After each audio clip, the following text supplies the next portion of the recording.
Buen día, compañeros y profesores.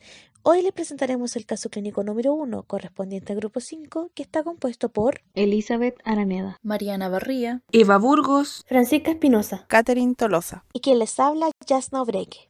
De acuerdo a la presentación del caso, tenemos hombre de 58 años que acude al centro asistencial por ictericia y pérdida de peso. Según los estudios realizados, la TAC no detectó masa. Sin embargo, la colangiopancreatografía endoscópica retrógrada reveló células ductales pancreáticas malignas. Los resultados de patología después de un procedimiento de Whipple confirmaron un adenocarcinoma de cabeza pancreática en estadio 1 en un tumor de menos de 2 centímetros de diámetro. En relación a CA-199, su medición preoperatoria dio 120 unidades por mililitro, la cual disminuyó a 89 unidades por mililitro post cirugía, en donde se le administró 5-fluoruracilo concurrente en base a la quimioradiación, seguido por mantenimiento secuencial con capecitabina.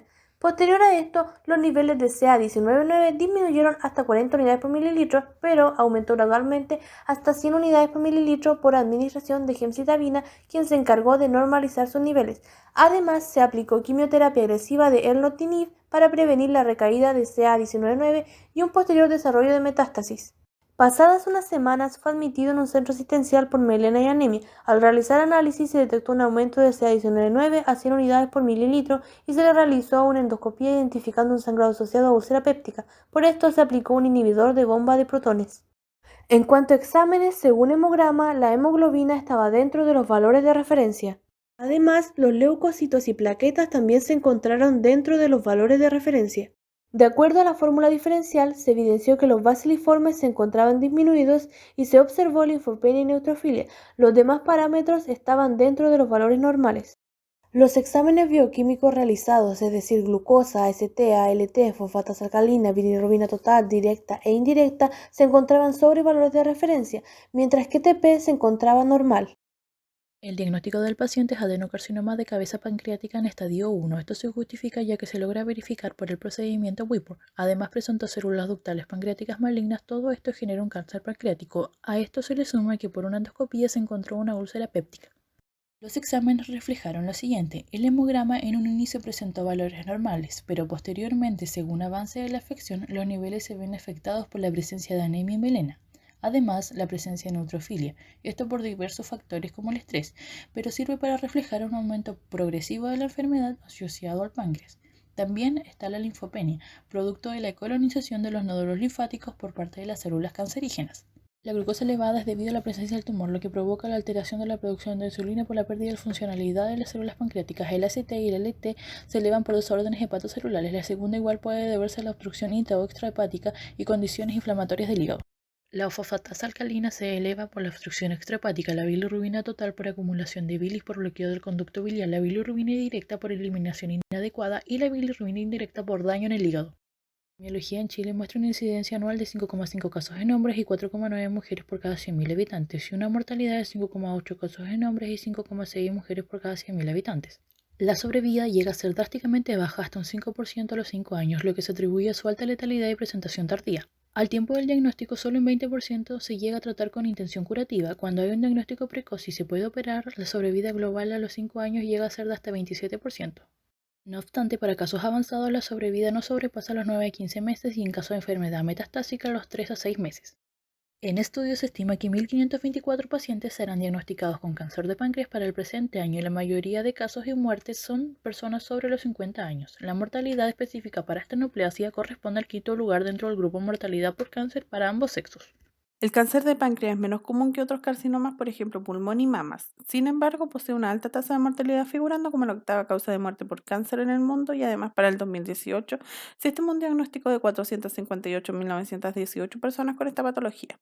En países desarrollados presenta una sobrevida de entre el 5 al 7% a 5 años y en Estados Unidos ocupa el 10º lugar en prevalencia como neoplasia maligna y es la cuarta causa de mortalidad por cáncer.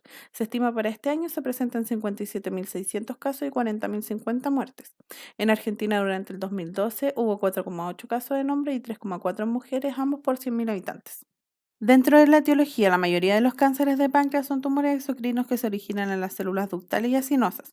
Esta enfermedad presenta causas multifactoriales como alteraciones genéticas y hereditarias, por ejemplo, mutaciones. Ser mayor de 60 años, ser de sexo masculino, mantener una dieta poco saludable, el tabaquismo, antecedentes familiares como pancreatitis crónica y lesiones malignas, entre otros aspectos. Sobre la fisiopatología del cáncer de páncreas, en la imagen observamos cómo progresa la neoplasia intraepitelial pancreática, desde el epitelio normal o la formación de metástasis. Las lesiones que presentan el epitelio se clasifican como PANIN 1 de bajo grado, PANIN 2 grado intermedio y PANIN 3 de alto grado. En PANIN 1, el epitelio es mucinoso plano o papilar sin atipia celular. En PANIN 2, las lesiones muestran signos crecientes de atipia celular y en PANIN 3 las lesiones corresponden a carcinoma in situ que no presenta rota la capa basal ni se ha diseminado. Una vez que se rompe la capa basal, se produce la infiltración comenzando a afectar el tejido sano adyacente. Esto provoca la diseminación del cáncer a los vasos sanguíneos y linfáticos, lo que lleva a la formación de nuevos tumores por el cuerpo o metástasis. Uno de los primeros eventos genéticos implicados en la patogénesis de ACEP es una mutación en el punto de activación del oncogen KRAS, una mutación del controlador oncogénico que se encuentra en más del 90% de todos los ACEP. Las aberraciones genéticas posteriores incluyen la inactivación de genes supresores de tumores que contribuyen a la evolución histológica de lesiones precursoras. Para el diagnóstico clínico tenemos que el páncreas está ubicado en la región profunda del cuerpo, por esto no se pueden ver ni palpar tumores en sus etapas iniciales durante exámenes físicos de rutina. Generalmente no presenta síntomas sino hasta que el cáncer ha avanzado y ya se ha propagado a otros órganos. El 50% de las veces detectado cuando presenta metástasis a distancia y el 30% cuando hay compromiso vascular significativo que lo hace irresecable. Dentro de lo que se puede observar en un examen físico se encuentra el dolor abdominal localizado en el hipocondrio derecho y punzante, ictericia, baja de peso, síndrome de Corbus-Terrier que corresponde a la dilatación de la vesícula biliar, ictericia mecánica y decoloración de las heces. La ictericia es un signo evidente que aparece cuando el tumor se origina en la cabeza del páncreas, secundario a la comprensión de la vía biliar por el tumor y se manifiesta a través de piel y ojos. Sobre los exámenes para el diagnóstico cuando se sospecha de cáncer de páncreas se inicia con exámenes de imagen, siendo la tomografía computarizada una de las primeras pruebas, permitiendo la detección y tipificación de la patología. Le sigue la ecografía abdominal que permite observar la existencia de lesiones quísticas. Dependiendo de los hallazgos se piden pruebas más específicas como la colangiopancreatografía que permite observar la integridad de conductos pancreáticos y biliares. Para continuar la confirmación se realizan exámenes de laboratorio dentro de los cuales encontramos la búsqueda de marcadores tumorales, en este caso los niveles de CA19-9 en sangre. Además, se acompaña de hemograma completo y perfil bioquímico que pueden ayudar al diagnóstico diferencial. Finalmente, en caso de operación, se concluye con la biopsia, la que puede confirmar el diagnóstico o excluirlo. Otros exámenes de imágenes complementarios que podrían ser de utilidad son la colangiopancreatografía retrógrada, la paroscópica y la resonancia magnética. No existe un método de screening invalidado para el diagnóstico de cáncer de páncreas. Un marcador tumoral es una molécula biológica producida por una célula tumoral o por otra célula del cuerpo en respuesta a una enfermedad. El único marcador tumoral con un rol reconocido en el cáncer de páncreas para fines clínicos es el CA19-9, el cual está frecuentemente elevado en este cáncer. No obstante, puede estar también elevado en muchos otros como digestivos. Incluso ocasionalmente puede elevarse en patología benigna. Su negatividad no necesariamente implica un buen pronóstico. De hecho, esta observación se asocia a formas tumorales menos diferenciadas y con mayor poder de agresividad. No se recomienda como método de screening. Los grados de extensión de este cáncer se dividen en estadios donde el 1 es aquel donde la enfermedad es localizada dentro de la cápsula pancreática y susceptible a resección quirúrgica. El 2 es el tumor localmente avanzado con invasión a duodeno y tejidos blandos peripancreáticos y puede no ser resecable quirúrgicamente. El 3 donde existen nódulos linfáticos regionales colonizados y el último, es decir, el 4 en donde hay metástasis a distancia. Respecto al tratamiento, podemos decir que en primer lugar se encuentra la cirugía, en donde se extirpa el tumor, lo cual es fundamental para el tratamiento cuando no hay metástasis a distancia. Esto implica la extirpación del segmento del páncreas y los ganglios regionales. Dentro de la cirugía encontramos la técnica de Whipple, en donde se extirpa la cabeza del páncreas, la vesícula biliar, parte del duodeno, una pequeña parte del estómago y los ganglios linfáticos cercanos a la cabeza del páncreas. Por otro lado tenemos la pancreatectomía parcial distal, lo cual se utiliza cuando el tumor se ubica en el cuello, cuerpo y cola. Esto es realizado en un 20% de los cánceres de páncreas. En cuanto a la quimioterapia, se realizan principalmente dos: la quimioterapia agresiva, que es el tipo principal de terapia sistémica utilizada, y la quimioterapia adyuvante, la que se utiliza después del tratamiento inicial de una cirugía o de radiación. Dentro de los medicamentos utilizados para el apoyo a la quimioterapia encontramos al 5-fluorouracilo, que impide que las células elaboren ADN y puedan destruir células cancerosas. La gemcitabina, que se utiliza como agente quimioterápico para distintos tipos de cáncer. El inhibidor de bombas de protones, este medicamento actúa bloqueando la producción de ácido en el estómago. Y por último, el erlotinib, que es para tratar el cáncer de páncreas metastásico en combinación con la gemcitabina.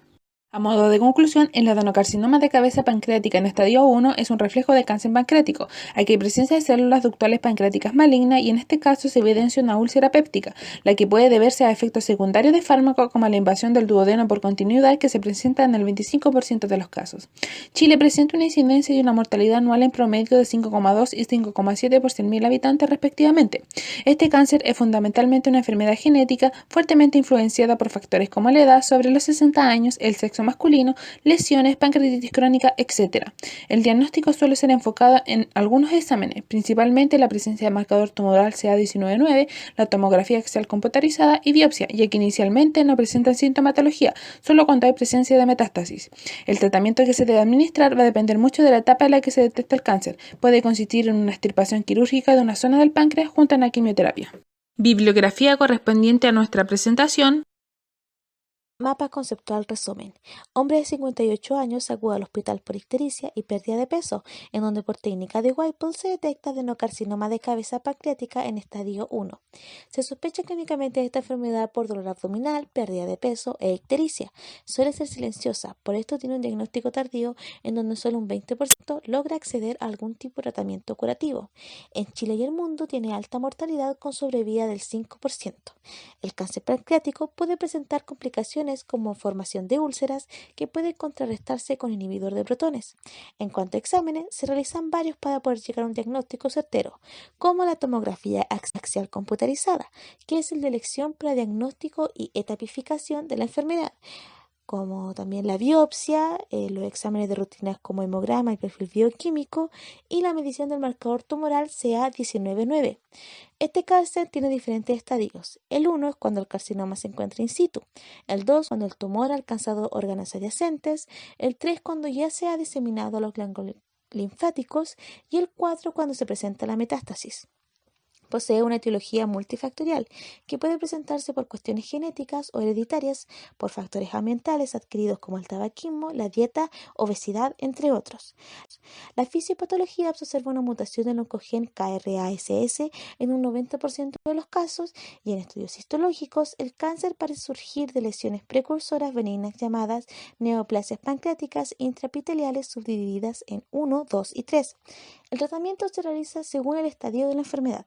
Se puede optar por cirugía a través del procedimiento de Whipple o pancreatectomía parcial distal agregando una quimioterapia adyuvante o, en casos más graves, optar por quimioterapia agresiva con combinación de fármacos.